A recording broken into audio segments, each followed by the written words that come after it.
Buen día, muchas gracias por la aprobación y la invitación al noveno Congreso Iberoamericano sobre Educación Ambiental para la Sustentabilidad. Hoy vamos a hablar sobre la complejidad entre razón, sensibilidad, estética y bioterritorio. Es un horizonte para la educación ambiental. Quien les habla, Angélica María González Peñaranda, médica oncóloga, y Luis Antonio González Escobar, postdoctorado en Ciencias. La investigación fue realizada en la Universidad de Santiago de Cali, Colombia, en la especialización y maestría en educación ambiental desde 1991 hasta el 2022.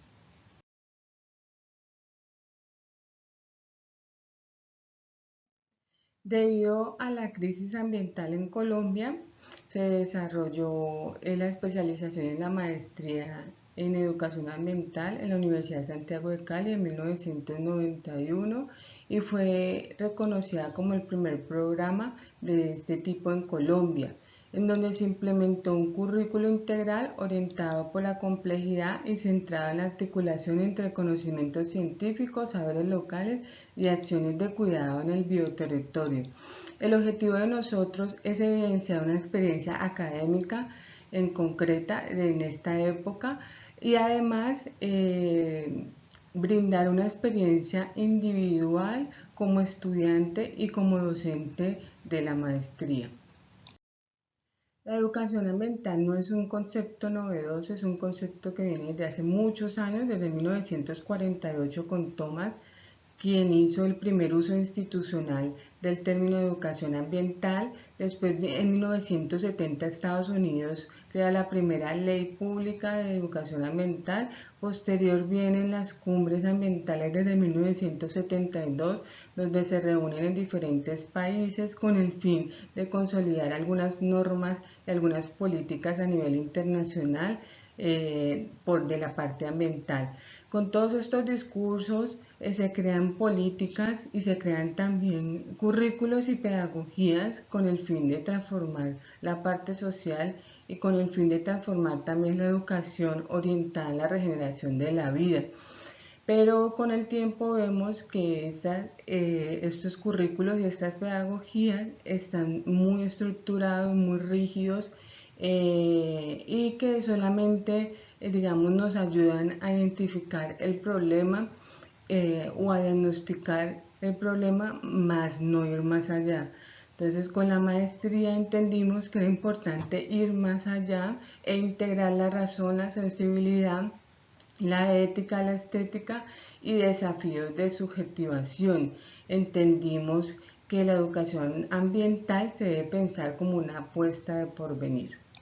Un pilar importante para la educación ambiental es la estética del y para el educar, donde la estética no solamente nos ilustra como vemos la imagen de un territorio hermoso y simétrico, sino que nos documenta, nos analiza, nos comunica y convierte lo invisible en visible, sensibiliza e interpreta para concienciar y contribuye a la transformación. Y además nos proyecta un compromiso ético con el territorio.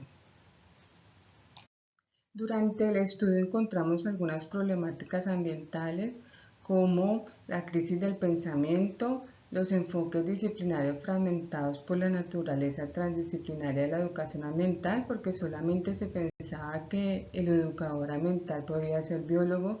Con el tiempo nos dimos cuenta que se requerían otras disciplinas para generar un mejoramiento a nivel ambiental.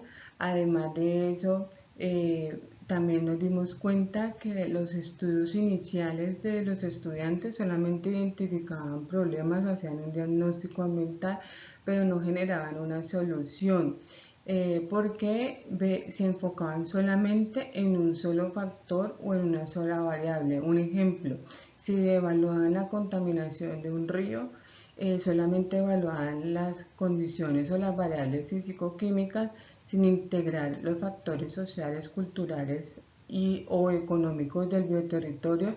Entonces fragmentaban el ecosistema, no evaluaban, digamos, la comunidad que está alrededor del río, si tenían algunas incidencias de morbilidad o mortalidad, si estaban esas incidencias de morbilidad o mortalidad asociadas a lo que es la contaminación del río, si digamos el río era una fuente digamos de turismo o una fuente de comunicación a nivel de la comunidad, si habían empresas aledañas que generaran algún tipo de contaminación. Entonces ahí vemos que definitivamente no podemos fragmentar el ecosistema y tenemos que evaluar todos los factores que de pronto puedan generar un problema a nivel ambiental. Tercero,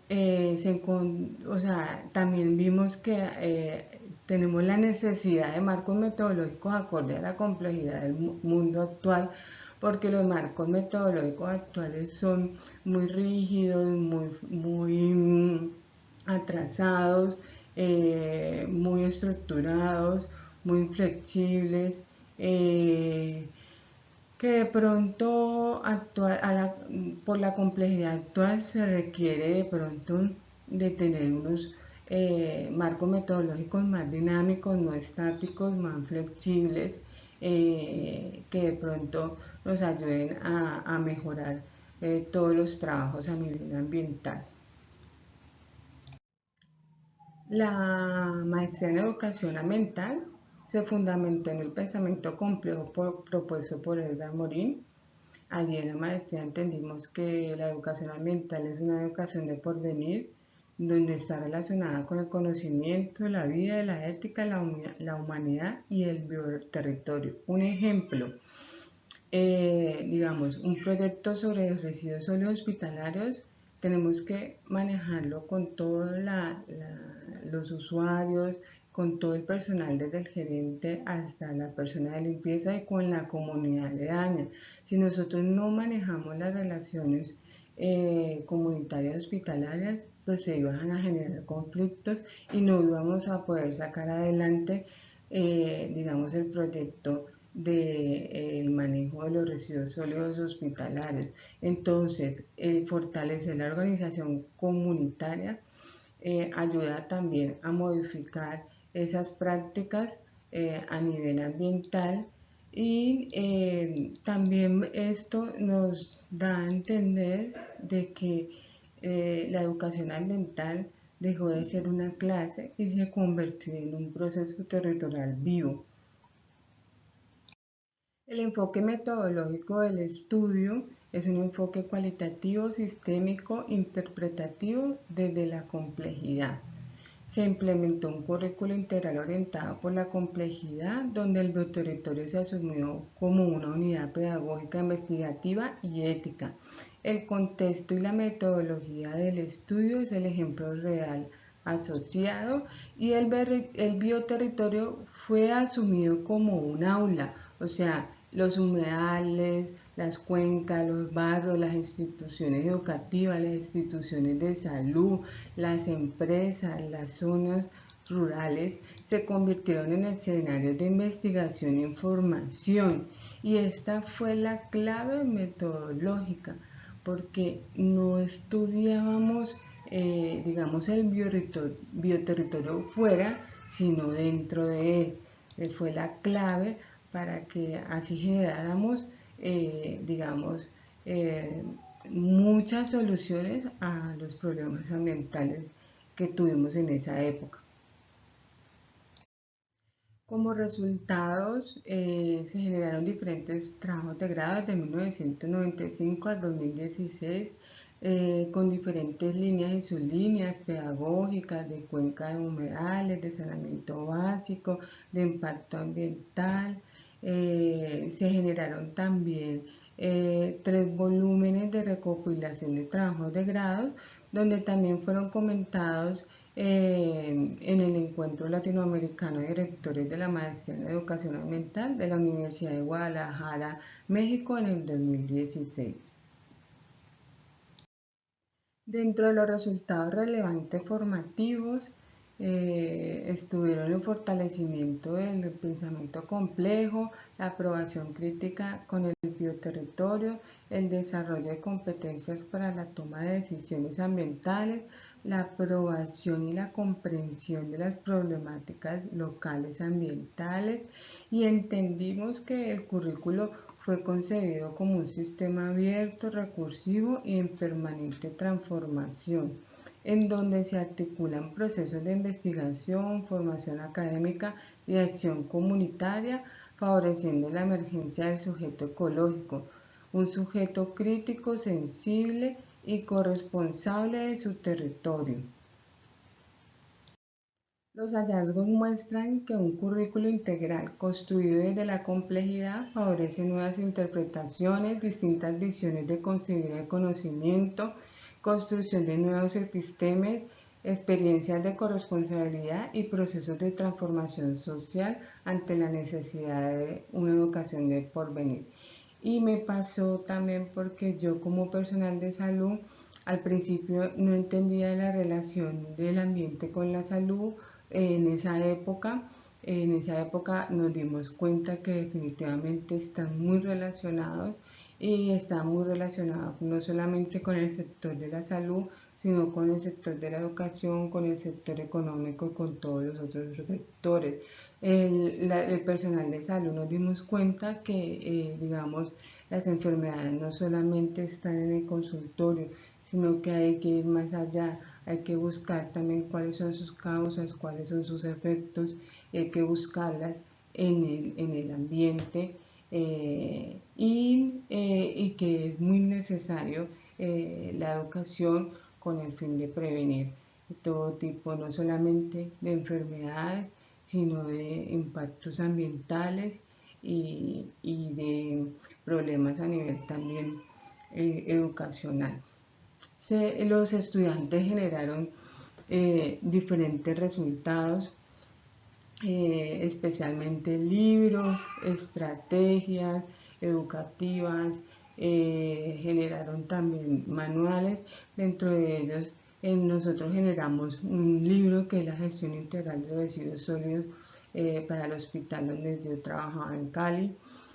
Se generaron también manuales y tanto los pacientes como el personal de la institución entendió la importancia e hizo cambio de lo que eran las prácticas ambientales con el fin de mejorar el bienestar y las condiciones de vida.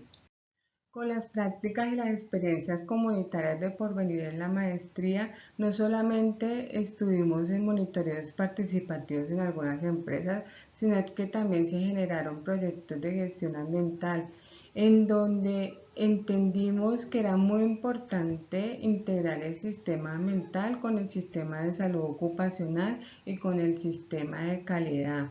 Identificamos los puntos, digamos, de factores de riesgo tanto para los trabajadores como los puntos de impacto ambiental, con el fin de minimizar esos impactos ambientales y disminuir las enfermedades profesionales.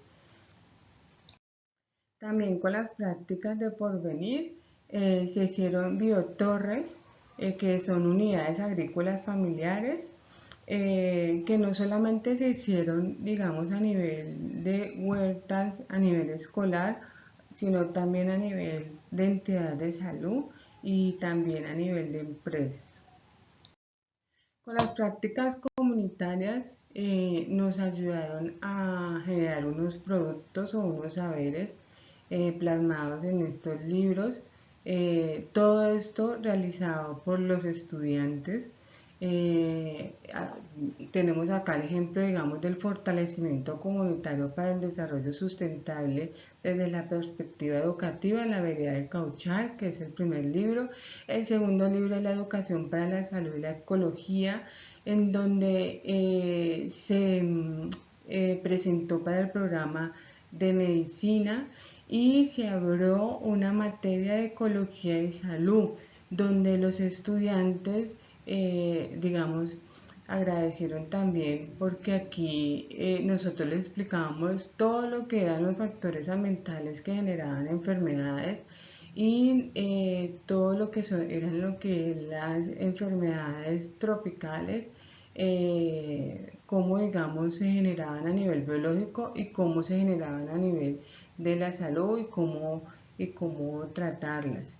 Se hicieron rularitos con ellos también, donde no solamente estuvimos en consultorio, sino que salimos afuera para que ellos también vieran en el campo y en el bioterritorio las causas que generaban ciertas enfermedades, y que si no eliminamos la causa, así le demos todo tipo de tratamiento, el paciente no va a mejorar.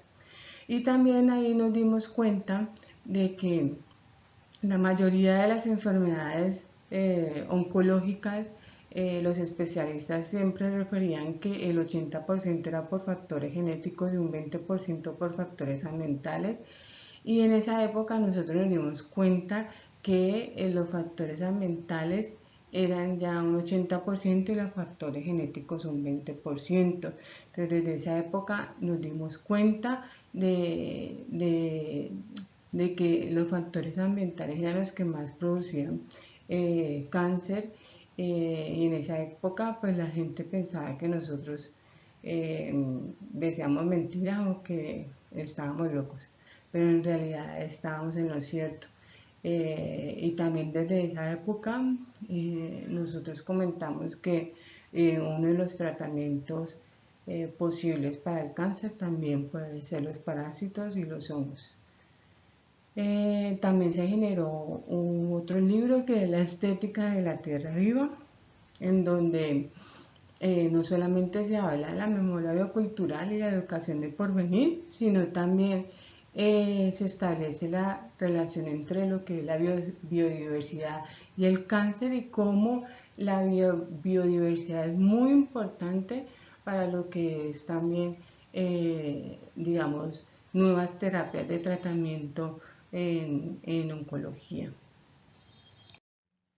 Por acá otros ejemplos de los resultados y los productos de la maestría en educación ambiental. Se trabajó en la enseñanza también de humedales, en lo que es la parte de formación, diversidad y sustentabilidad, en investigación y propuestas educativas en cuanto a nivel ambiental. Se estuvo participando en la COP16 en Cali, y también se estuvo participando sobre las experiencias formativas en los tiempos de emergencia. Conclusiones. Educar estéticamente es una necesidad urgente frente a la crisis ecológica y civilizatoria. Solo una educación sensible, poética y transformadora puede reorientar nuestras sociedades hacia un porvenir sustentable, justo y profundamente humano. Por esto, investigar en educación ambiental implica integrar la razón, la sensibilidad, la ética, la estética y los desafíos de subjetivación. La adopción del pensamiento complejo es también un método de investigación que permite comprender la educación ambiental no como un campo disciplinar o un marco de contenidos, sino como un camino de construcción de sentido y regeneración de la vida común. La educación ambiental se afirma como una auténtica educación de porvenir, donde educables, educadores y comunidad aprenden a leer el territorio no solo como instrumentos técnicos, sino con sensibilidad, ética y sentido de corresponsabilidad. Por esto, la participación activa de las comunidades locales es fundamental para el éxito de cualquier estrategia de educación y gestión ambiental, asegurando que sus conocimientos y necesidades sean incorporados. Y la educación ambiental es un pensamiento complejo donde el principio de las ideas se desarrolla para definir el derecho natural de la sabiduría, concebido a través de la antropología cultural, interpretando su concurrencia para la provocación de emergencia y reencantamiento del bioterritorio. Muchas gracias. Gracias por su atención. Un saludo de agradecimiento y bienestar para todos. con todo el cariño y esperamos en algún otro momento encontrarnos.